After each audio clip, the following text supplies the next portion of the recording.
এক বোন জানতে চেয়েছেন যে তার বিবাহের অনেক দিন পরও কোনো সন্তান হচ্ছিল না, তাই তিনি মানত করেছিলেন যে তার যদি কোনো সন্তান হয় তাহলে তিনি 2টি ছাগল কোরবানি করবেন।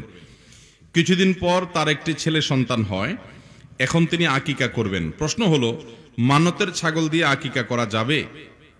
যদি না যায় তাহলে আকিকা আগে করবে নাকি মানত আগে করবেন?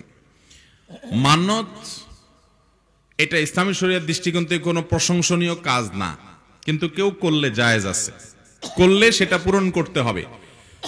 নবী করিম সাল্লাল্লাহু আলাইহি ওয়াসাল্লাম রীতিমতো বলেছেন যে মানত তোমরা মানত করবে না, ইন্নামা ইউস্তাখরাজু বিহি মিনাল বাখিল, মান্নতের মাধ্যমে বখিলের কৃপণের সম্পদটা বাহির হয় শুধু, এছাড়া তেমন কিছু না। মান্নত কাকে বলে? মানত বলা হয় আল্লাহ আমার অমুক কাজটা হলে, আমার ছেলেটা অসুখ, সে সুস্থ হলে আমি একটা ছাগল দান করব, 2000 টাকা গরিব মানুষকে দিব, এটা হলো মান্নত।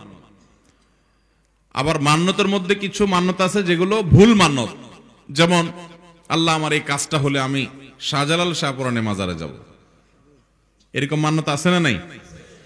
তো এই মান্নতগুলো হলো ভুল মান্নত।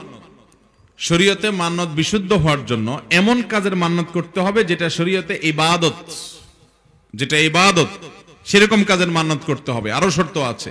এখন যেটা ইবাদত না, বরং ইবাদতের উদ্দেশ্যে কোনো কবরে আলাদা যাওয়া, এটাই রীতিমতো হাদিসে জায়েজ নাই, হাদিসের নির্দেশ আলোকে, সেখানে ওইরকম মান্নত করা হলো রীতিমতো শরিয়া বিরোধী মান্নত। সেরকম মান্নত পুরা করা জরুরি নাই, বরং নবী করিম সাল্লাল্লাহু আলাইহি ওয়াসাল্লাম বলেছেন, মান নাযারা আন ইয়াসি আল্লাহ ফালা ইয়াসিহি, যদি কেউ হারাম কাজের মান্নত করে তে সেটা পূরণ করবে না, বরং সেটা ভঙ্গ করবে। তো এখন যদি আপনি মান্নত করেন যে আল্লাহ আমার সন্তান যদি হয় তাহলে সেক্ষেত্রে আমি আপনার রাস্তায় দান করব, তাহলে ওই দানটা আপনাকে করতেই হবে। আকিকার ছাগল দিয়ে ওই মান্নত আদায় হবে না, আকিকা তো ভিন্ন ইবাদত, অতএব এটা দিয়ে মান্নত আদায় হবে না, মান্নতটা আপনাকে আলাদা আদায় করতে হবে।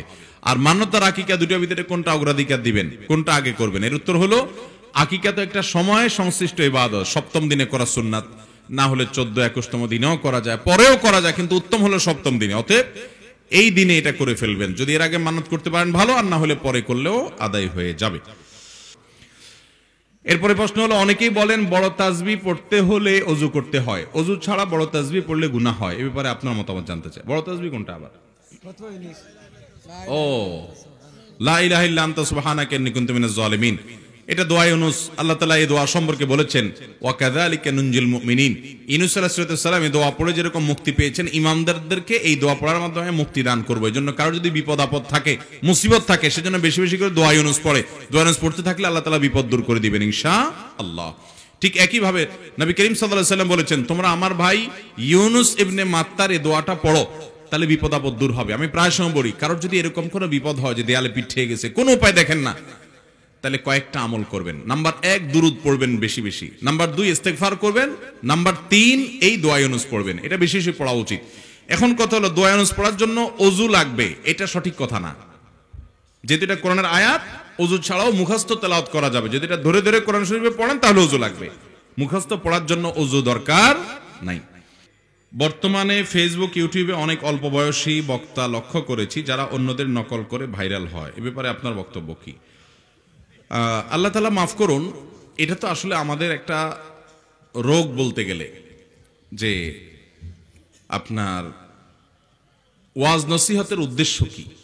ওয়াজ নসিহতের উদ্দেশ্য, বিশেষ করে আমরা যারা মিডিয়াতে কাজ করি, মাঝে মধ্যে মনে হয় যেগুলো ছেড়ে ছেড়ে আবার একটু আমরা মানে একেবারে নিজ নিজ জায়নামাজে ফেরত চলে যাব কিনা। কারণ ওয়াজ নসিহতের উদ্দেশ্য যদি হয় ভাইরাল হওয়া, ওয়াজ নসিহতের উদ্দেশ্য যদি হয় মানুষের দৃষ্টি আকর্ষণ করা, তাহলে সওয়াবের পরিবর্তে গুনাহ হবে। অতএব যদি এইরকম অমুকের নকল তমুকের নকল উদ্দেশ্য যদি হয় ভাইরাল হওয়া, পরিচিত হওয়া, বাহাবা নেওয়া, তাহলে সেক্ষেত্রে এগুলো এই বদ উদ্দেশ্যের কারণে সওয়াবের পরিবর্তে আরো গুনাহ হবে, শিরকে আসগর হবে। আপনারা সবাই জানেন জাহান্নাম উদ্বোধন করা হবে, কিয়ামতের ময়দানে বিচার কার্য শুরু করা হবে 3 জন মানুষকে দিয়ে, মুজাহিদকে দিয়ে, আলেমকে দিয়ে, আর দানবীরকে দিয়ে। মুজাহিদকে বলা হবে, তোমাকে আল্লাহ তাআলা অনেক কিছু দিয়েছেন, কি করছো? সে বলবে, আমার জান জীবন সব বিলীন করে দিয়ে শহীদ হয়ে গেছি, আর কি?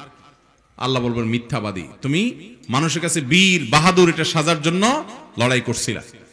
ঠিক একই ভাবে জিজ্ঞেস করা হবে আপনার আলেমকে যে তুমি কি করেছো, সে বলবে যে আমি আল্লাহর কালাম পড়েছি, মানুষকে তেলাওয়াত করে শুনেছি, কোরআন হাদিসের ইলমের কথা মানুষকে বিস্তার করছি। আল্লাহ বলবে মিথ্যাবাদী, তুমি মানুষের কাছে বাহবা পাওয়ার জন্য করছো।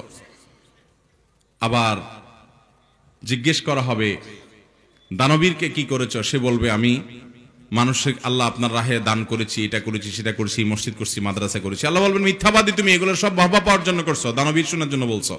আর দুনিয়াতে সেগুলো বলা হয়েছে এবং এদের তিনজনকে জাহান্নামে নিক্ষেপ করা হবে। আল্লাহ আমাদের সবাইকে ইখলাসের সাথে কাজ করার তৌফিক দান করুন এবং এই লৌকিকতা, রিয়া এগুলো পরিহার করার তৌফিক আল্লাহ তাআলা আমাদের সবাইকে দান করুন।